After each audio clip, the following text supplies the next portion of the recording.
Cooking oil healthy లాగా ఉండేలాగా చూసుకోవాల్సిన బాధ్యత మనది. కానీ ఇప్పుడు మనకు తెలియకుండానే మనం వచ్చేసి రీఫైన్డ్ ఆయిల్ మనం వాడుతూ ఉన్నామండి. మీరే ఆలోచించండి, ఎంత ఆరోగ్యకరమైన ఆహారమైనా అన్‌హెల్తీ ఆయిల్‌లో వండడం వల్ల the result is going to be unhealthy food.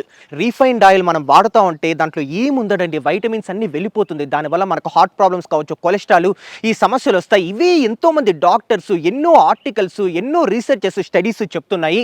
ఏ నూనె వంటలకు వాడడం వల్ల హార్ట్ ప్రాబ్లమ్స్‌కి మనం దూరంగా ఉండొచ్చు. హార్ట్‌ని హెల్తీగా పెట్టుకోవచ్చు. కొలెస్ట్రాల్ రానివ్వకుండా అన్నీ మనకు ఆరోగ్యంగా మనం పెట్టుకోవచ్చు. అంటే జీనీ కోల్డ్ ప్రెస్డ్ గ్రౌండ్‌నట్ ఆయిల్, జీనీ వేరుశనగల గానుగ నూనె అండి. ఇది గానుగను ఉపయోగించి నూనెని ఎక్స్ట్రాక్ట్ చేస్తారు. సేమ్ టైం ఇందులో వైటమిన్స్ కావచ్చు, ఫైటో కెమికల్స్ కావచ్చు, న్యూట్రియన్స్, మినరల్స్ అన్ని పుష్కలంగా ఉంటాయి. సో ప్రతి పూట మీ వంటలకి ఇది ఉపయోగించుకోవచ్చు మీరు. Extremely healthy. So genie cold pressed groundnut oil is best